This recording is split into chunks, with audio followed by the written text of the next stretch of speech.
teman-teman. Selamat datang kembali di maksudnya semua teman-teman horor di luar sana. Selamat datang kembali di konten horor favorit kalian. Hanya ada di Studio Kecil TV. Di nama programnya, tahu nggak program apa? Apa tuh? Mah, aku takut.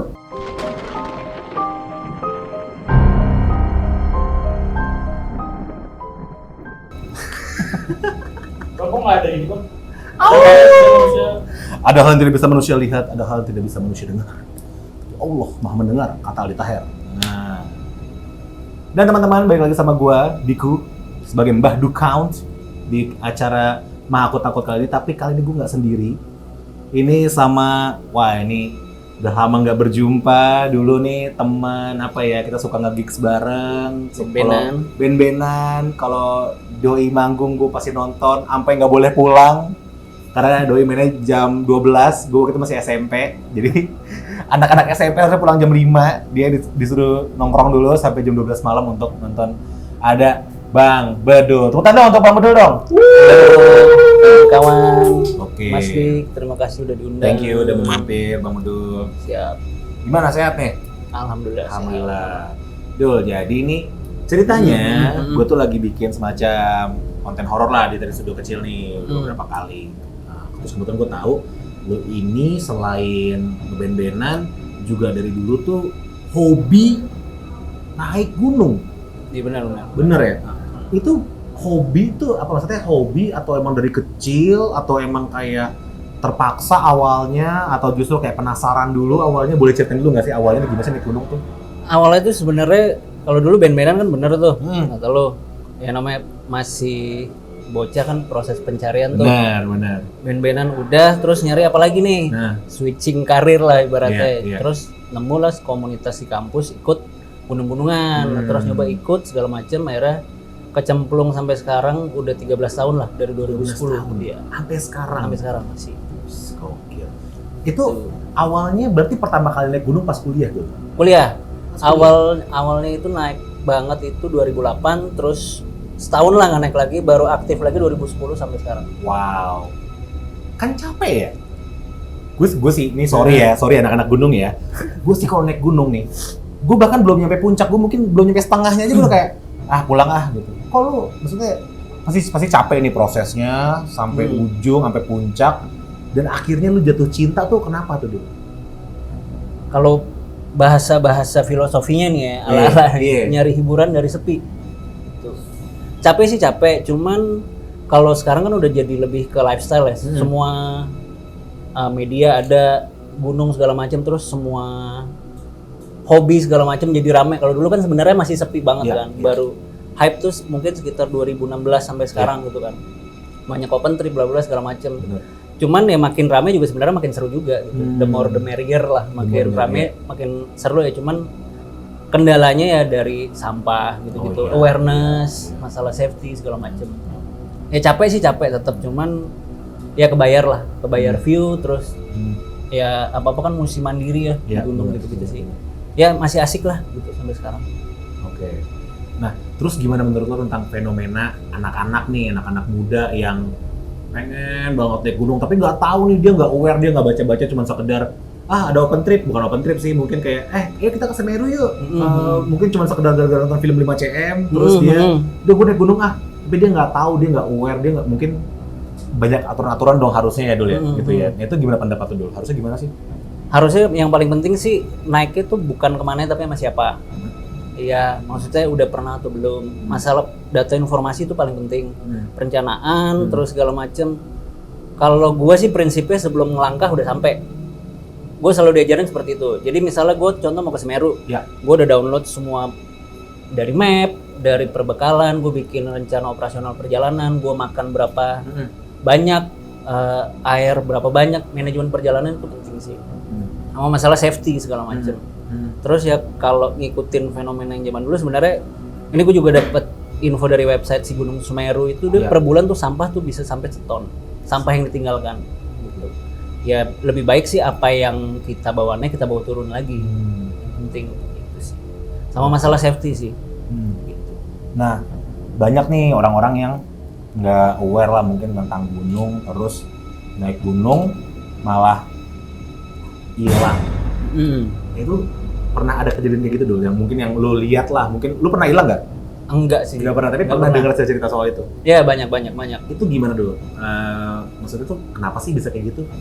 Kalau hilang, kalau menurut statistik ya, hilang tuh bukan pada saat naik, kebanyakan orang hilang, tapi pada saat turun. Oke. Soalnya naik tuh jalur di gunung kan jelas. Kalau kita nyebutnya ada punggungan, ada lembah, ridge line. Jadi kalau naik tuh orang pasti orientasinya pasti ke atas. Oke. Tapi pada saat turun, karena lo naik orientasi ke atas, saat turun lo nggak ngeh. Pas lo naik ternyata banyak cabang gitu. Jadi pas turun pun justru paling banyak orang nyasar ya pas turun. Karena pas naik dia nggak lihat ada cabang di belakangnya, tapi pas turun kok banyak cabang. Oke. Segala macam. Oke. Dan dia jalan nggak di punggungan, pasti nyasar ke lembahan segala macam gitu sih. Makanya pentingnya orientasi medan segala macam. Benar. Gitu. Kalau yang katanya ini dong, yang katanya kalau lagi di gunung tuh jangan ngomong sembarangan, jangan ngomong ini itu ada nggak sih sebenarnya? Kayak gimana sih dulu? Gue kan nggak pernah nih, gue nggak tahu. Itu gimana sih tuh?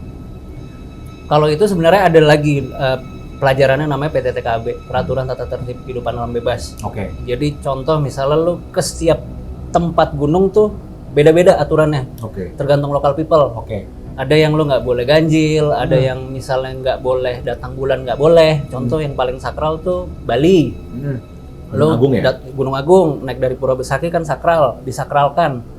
Nggak boleh datang bulan, terus pada saat di atas lewat dari pos 3 lu nggak boleh buang air besar. Soalnya udah batas suci. Jadi biasa kalau di gunung kan peraturannya kalau mau buang air besar nggak boleh di jalur, gali, tutup. Nah kalau di Gunung Agung lewat dari pos 3 nggak boleh. Nggak boleh sama sekali. Clear area bersih. Nggak boleh buang air besar, buang air kecil kalau bisa jangan. Dan apa yang terjadi kalau kita melanggar itu? Berarti kayak, emang kenapa sih kalau gue lagi datang bulan, emang kenapa sih kalau gue berak di setelah pos 3 gitu? Banyak sih biasanya kalau misalnya percaya nggak percaya kan kita hidup nggak sendiri ya. Kalau gue sih jujur gue mengimani itu. Mengimani itu, oke. Ada apa namanya? Yang lain Ya, kita yang hidup lain lah. Ya, berdampingan ya. Iya, kalau enggak. Contoh yang paling banyak peraturannya tuh selama ini Gunung Lawu. Gunung Lawu. Gunung Lawu Oke. itu naik dari bawah itu banyak sederet peraturan, nggak boleh pakai hijau, nggak boleh pakai batik segala macam dan itu harus diturutin. Rutin. Percaya nggak percaya kalau ngelanggar ada aja. Ada. Ada aja entah cuaca, entah kejadian mungkin bisa hilang segala macam. Gitu sih. Nah, kalau pengalaman lu nih, pengalaman lu selama bergunung lah nih ibaratnya nih. Pernah ada pengalaman mistis apa nih selama ini? Pengalaman sih banyak ya, cuman yang lumayan kencang banget itu ada di beberapa gunung, tapi bukan gunung doang ya, tapi di gua ada. Soalnya gua nggak gunung doang. Oke. Jadi gua kebetulan suka masuk gua juga caving, susur gua. Gitu. Oke, itu gimana dulu ceritanya dulu? Kalau yang serem itu pertama Ada gua 3 katanya nih. tiga. Yang pertama dulu deh. Yang pertama itu di gua dulu ya. Gua boleh. Gua caving itu tahun 2012 mungkin 2012 awal. Jadi itu gua caving di daerah Citerep, Tajur. Jadi ada namanya Desa Lewi Karet. Desa Lewi Karet di Tajur. Di situ emang komplit kawasan kars, batuan gitu.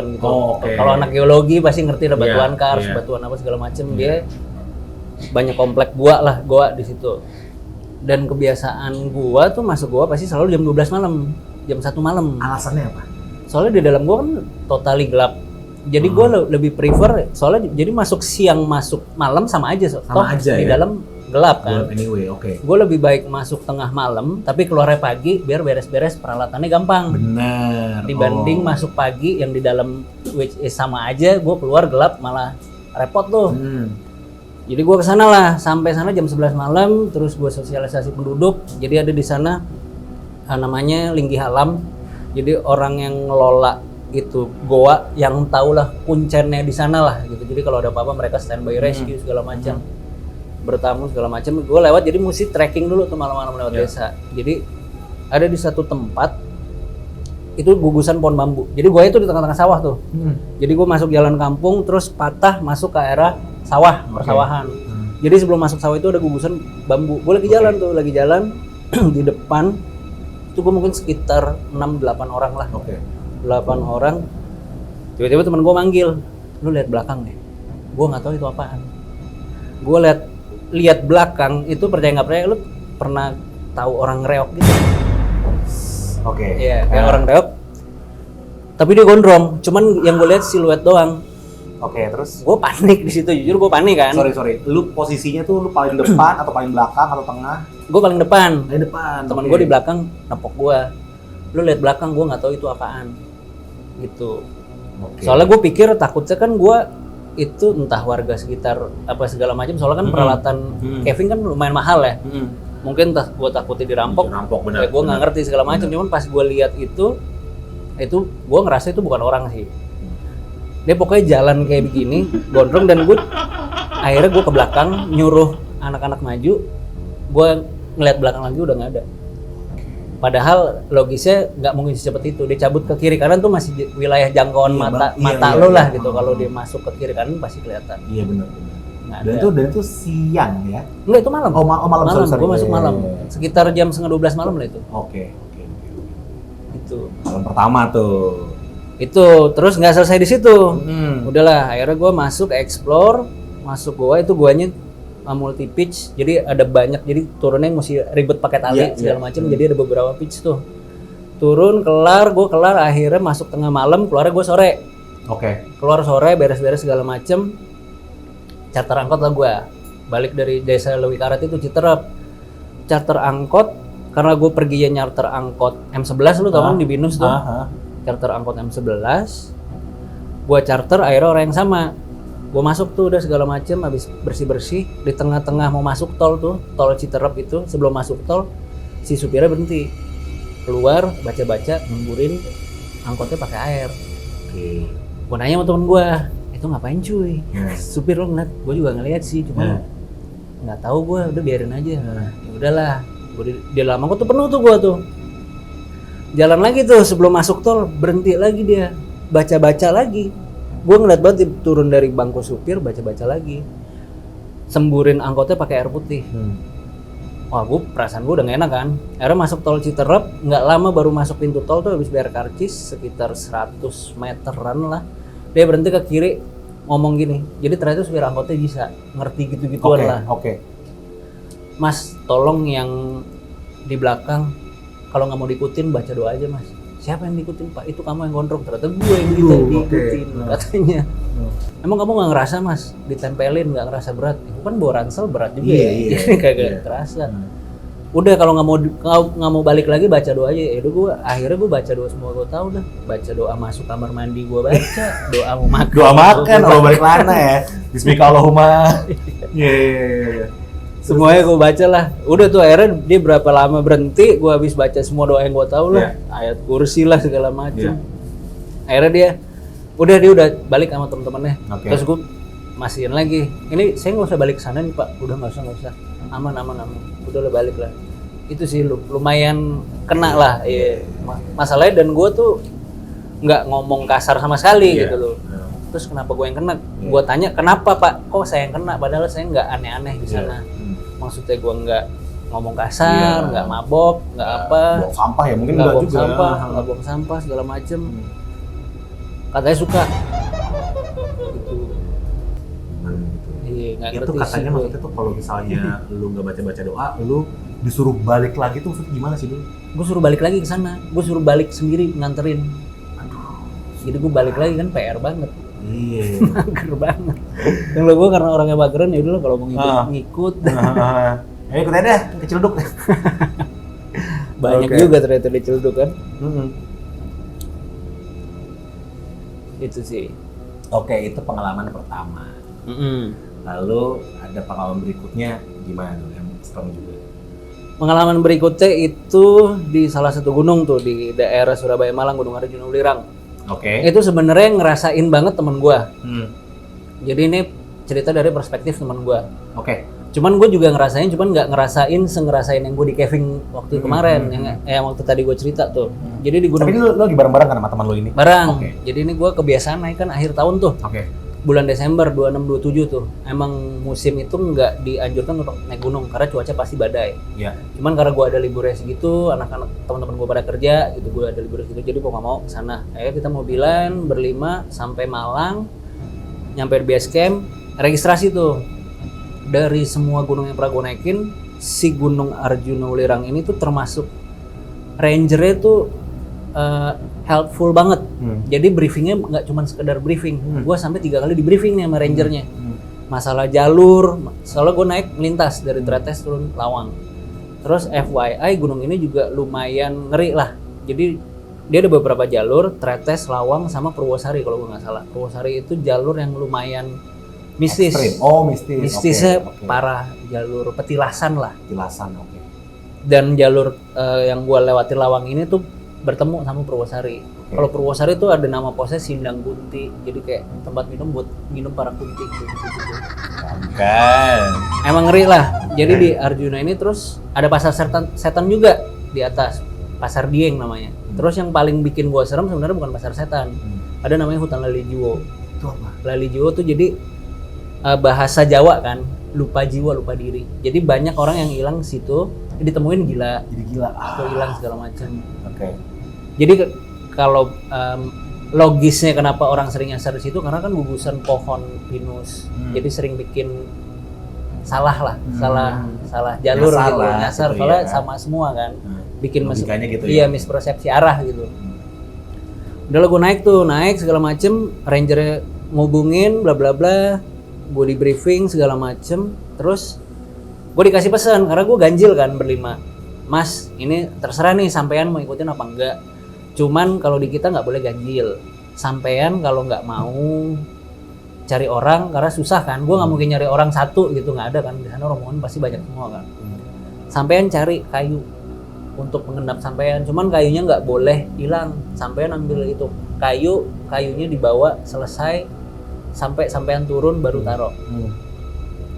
Ya udah tuh. Menurut gue masih logis. Gue ikutin lah.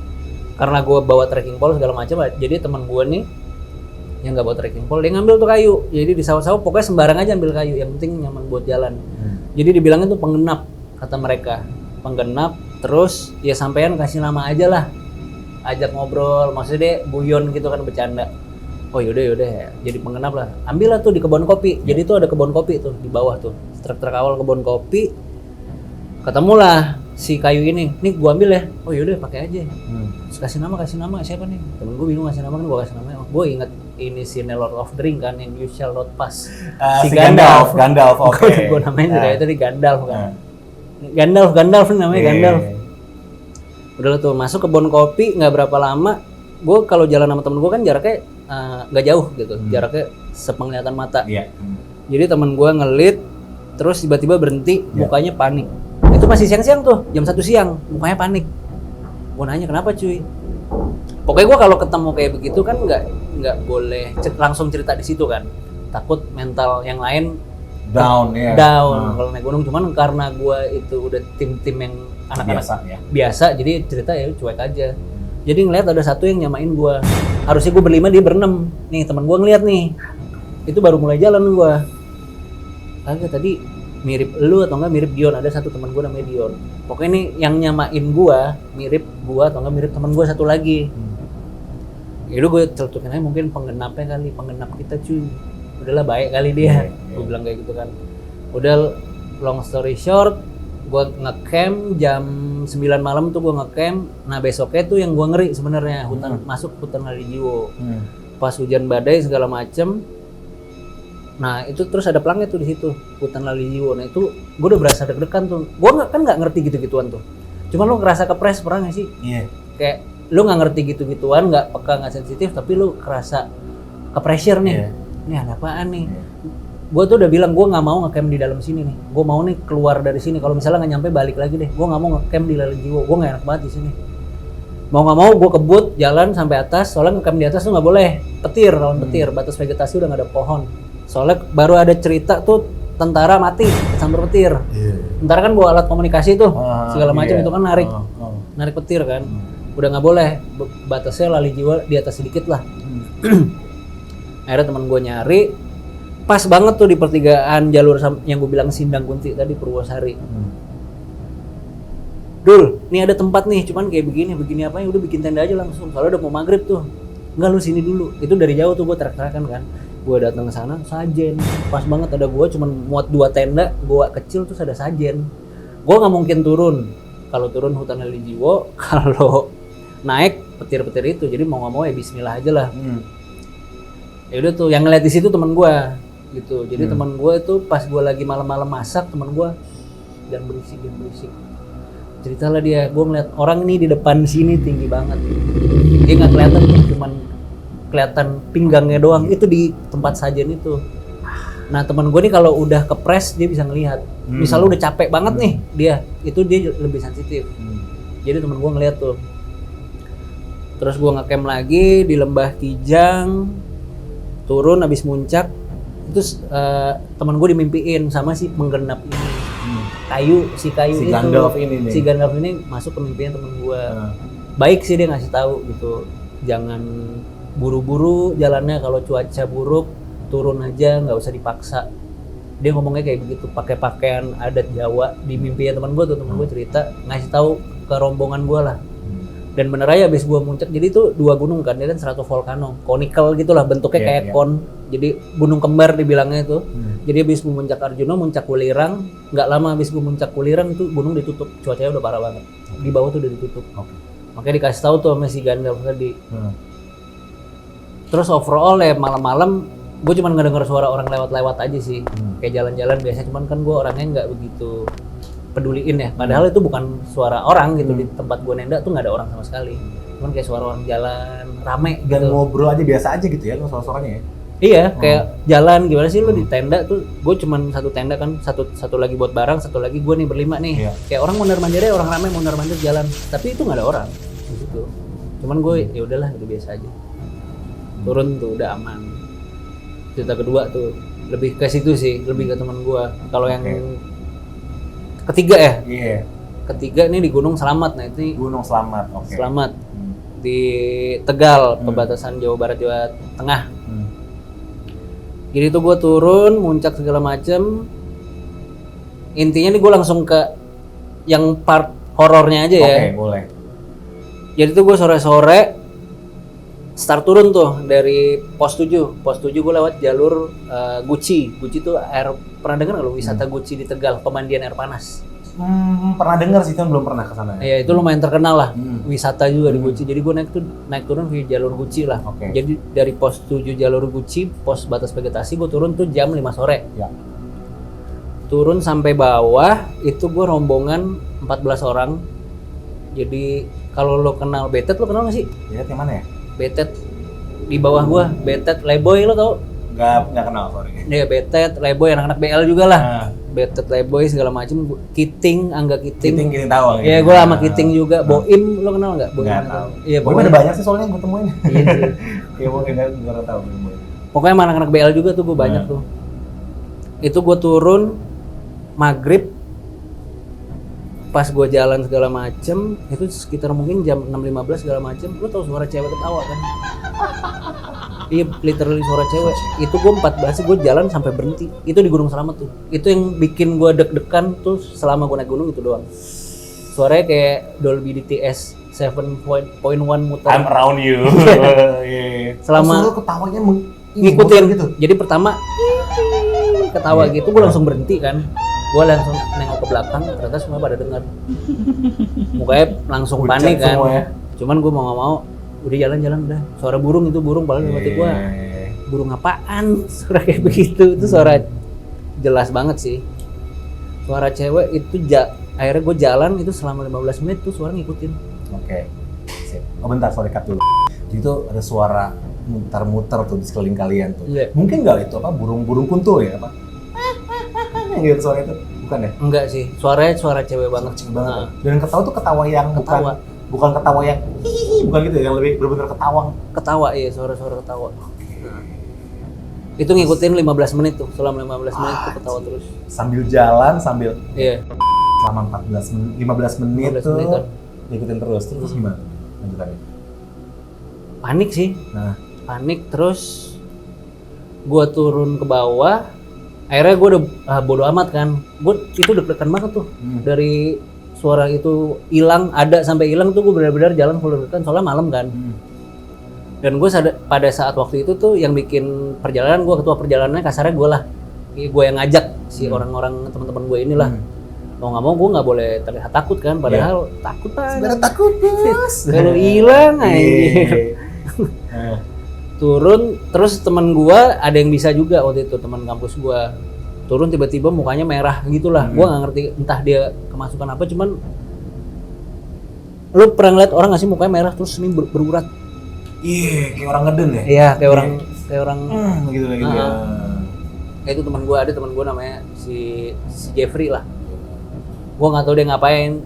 Akhirnya yang bisa gua lakuin tuh gua cuma bisikin, cuy jangan kayak gini lah please, tolong dong. Masalahnya kalau misalnya dia kenapa-napa ya bingung juga gua kan. Iya, mau kemana? Gue sih ngerti gitu-gituan, ngeluarin yang kayak begitu nggak ngerti gue. Paling gue masakin kopi aja gitu kan. Iya. Gitu sih, itu sih yang paling serem sih, benar-benar suara ketawa soalnya jelas banget. Dan tuh kayak dekat atau jauh? Deket jauh gitu. Iya, deket jauh. Creepy. Itu ya? sih. Nah, Oke. Wah. Thank you tuh teman-teman yang mau naik gunung. Pikir. Tapi sebenarnya tuh ini sih gue pernah dengar juga ya dari orang-orang yang suka naik gunung sebenarnya ya yang kayak gitu-gitu percaya nggak percaya, cuman balik lagi yang paling utama adalah keselamatan dulu ya. Iya. Jangan asal-asal naik gunung cuman gara-gara ikut-ikutan atau kayak penasaran terus wah naik gunung gitu. Terus yang ditakutin malah apa namanya maaf gitu hantu gitu. Padahal mungkin ya harusnya kayak soal apa tuh namanya kalau kedinginan hipotermia atau jangan nyampah, itu juga sih yang harusnya paling penting ya dulu ya. Iya. Gitu. Dulu ada pesan-pesan nggak dulu untuk teman-teman nih yang mau belajar naik gunung tapi malah aduh takut apa-apa, aduh takut capek, takut apa. Mungkin secara general aja. Kalau mungkin dari persiapan sih pasti ya, terus sama tujuannya sih. Kalau gue selalu diajarin dulu tujuannya jangan, ada orang yang egonya gede harus muncak segala macem, harus muncak, kalau nggak muncak paksa segala macem. Intinya lihat anggota tim ya, intinya lo naik gunung tujuannya adalah balik pulang ke rumah dengan selamat. Itu.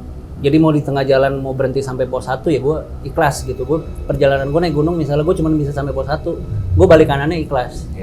Karena tujuan gue balik sampai rumah dengan selamat. Gitu.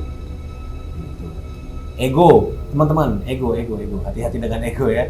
Apalagi kadang sama teman-teman berenam gitu, tuh yang 5 kuat, yang 1 nggak kuat. Wah itu kadang kan yang nggak kuat, ego nih, aduh masa gue nggak kuat sendiri, ntar gue ngerepotin, udah paksain malah. Ya, itu yang bikin sakit kayak gitu. Yang bikin sakit gitu ya.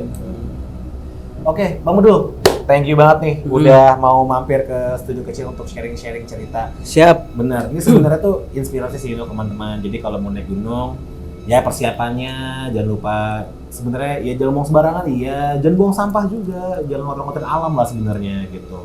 Mungkin kalau soal mistis, percaya nggak percaya, cuman yang paling penting tetap keselamatan kalian. Ingat, tujuannya adalah pulang ke rumah dengan selamat seperti itu.